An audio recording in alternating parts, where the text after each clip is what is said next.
안녕하세요 여러분. 오늘의 흥미로운 영상 내용은 일론 머스크의 트위터 인수, 재정적 재앙이 된 이유 그리고 불황 사이클은 정말 끝났을까? 그럴 거라 믿지 마세요. 에 관한 것입니다. 우선 좋아요 버튼을 누르고 채널 구독 및 알림 설정도 잊지 마세요. 여러분의 관심과 지지가 저희에게 큰 힘이 됩니다. 첫 소식은 월스트리트 저널의 흥미로운 기사, 일론 머스크의 트위터 인수는 재정적 재앙이었다라는 주제를 다뤄보겠습니다. 트위터를 인수한 이후 머스크와 투자자들이 어떤 재정적 문제에 직면했는지 설명합니다. 이제부터 복잡한 금융 이야기를 쉽게 풀어보겠습니다. 첫째, 트위터 인수와 초기 상황. 먼저 머스크는 2022년 10월 트위터를 약 440억 달러에 인수하며 비공개 회사로 전환했습니다. 이 과정에서 피델리티와 바론, 캐피털 같은 투자 회사들이 그의 공동 투자자로 참여했는데요. 두 회사는 트위터 주식을 각자의 방식으로 평가했습니다. 그런데 여기서 흥미로운 점은 같은 주식을 두고 평가 금액이 크게 차이 났다는 겁니다. 예를 들어 피델리티는 트위터 주식을 처음엔 인수 가격 그대로 평가했지만 한 달 만에 그 가치를 절반 이하로 낮췄습니다. 반면 바론 캐피털은 처음에는 약간 낮게 평가했다가 이후 다시 가치를 올리는 등 매우 변동적인 모습을 보였습니다. 둘째, 두 회사의 평가 차이와 문제점. 피델리티와 바론이 트위터 주식을 평가한 방식은 매우 달랐습니다. 피델리티 트위터 주식 가치를 꾸준히 낮추다가 최근 들어 약간 올렸습니다. 바론 가치를 올렸다가 다시 낮추는 등 변동폭이 컸습니다. 이런 평가 차이의 배경에는 두 회사가 사용하는 기준이 다르기 때문인데요. 하지만 두 회사 모두 머스크에 대한 신뢰와 기대가 어느 정도 영향을 미쳤을 가능성이 큽니다. 재밌는 점은 바론의 창립자인 론 바론은 머스크를 굉장히 지지하는 인물로 유명합니다. 그는 투자자들을 위한 이벤트에서 테슬라 차량을 경품으로 제공하고 그래미 수상 가수의 공연을 준비하는 등 화려한 쇼맨십으로도 알려져 있습니다. 셋째, 투자자들의 손실. 그렇다면 트위터 인수 이후 재정적으로 어떤 일이 벌어졌을까요? 머스크와 그의 투자자들은 총 330억 달러를 트위터에 투자했습니다. 현재 피델리티의 평가에 따르면 트위터의 가치는 약 237억 달러가 감소했습니다. 이 중 머스크는 약 186억 달러, 공동 투자자들은 약 51억 달러의 손실을 입었습니다. 넷째, 머스크의 여유, 투자자들의 고통. 머스크는 세계에서 가장 부유한 사람 중 한 명으로 이러한 손실을 큰 문제로 여기지 않을 수도 있습니다. 하지만 피델리티와 바론, 캐피털 같은 투자 회사에게는 상황이 다릅니다. 투자자들은 트위터의 가치 하락으로 인해 큰 손실을 입었고 아직도 미래가 불확실한 상황입니다. 다섯째, 머스크의 트위터 도전, 그리고 남은 과제. 결론적으로 머스크의 트위터 인수는 현재까지 재정적으로 성공적이지 않았습니다. 그러나 그는 이 문제를 해결하기 위해 새로운 전략을 펼칠 가능성이 큽니다.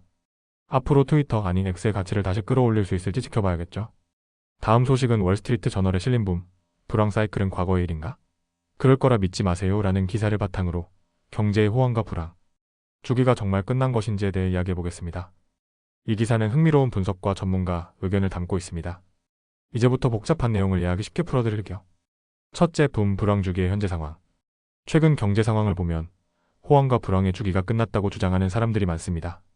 예를 들어 세계 최대 자산 운용사 블랙록은 인공지능 AI가 같은 기술 발전이 경제의 패러다임을 바꿔 호황과 불황의 주기를 극복했다고 주장합니다.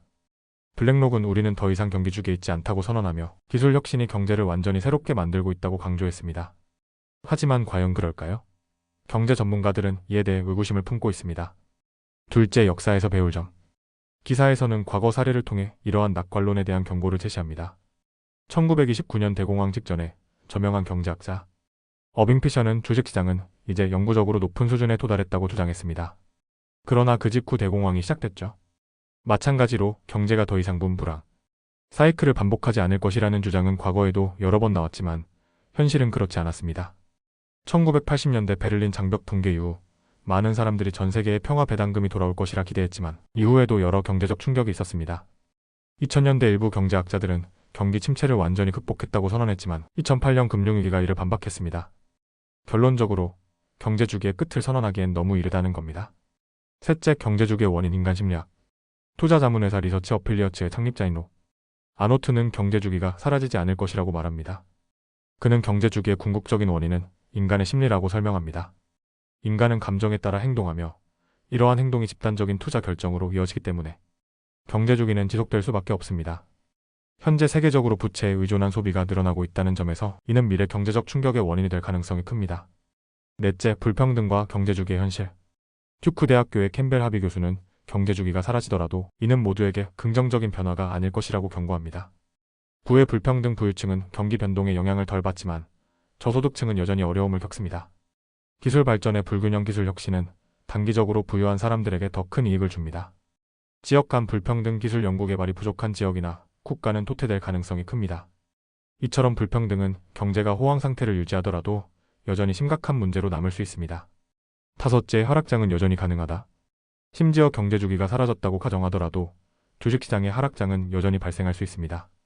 지난 40년간 발생한 9번의 주식시장 하락 중 4번은 경기 침체와 무관하게 발생했습니다. 이는 경제 성장이 안정적이어도 시장에서는 여전히 큰 손실이 있을 수 있음을 보여줍니다. 여섯째, 결론 이번엔 다를까? 믿지 마세요. 기사의 결론은 명확합니다. 이번에는 다르다라는 말은 경제에서 가장 위험한 문장입니다. 우리는 경제적 호황과 불황의 주기에서 완전히 벗어날 가능성이 낮습니다. 설령 주기가 사라진다 해도 시장에서는 여전히 손실이 발생할 수 있습니다.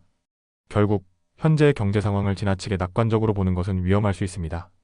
신중하게 시장을 분석하고 다양한 가능성을 열어두는 것이 중요합니다. 오늘은 여기까지입니다. 다음 영상에서 더 유익하고 흥미로운 내용으로 찾아뵙겠습니다. 이 영상은 투자 의견이 아닙니다. 매우 고맙습니다.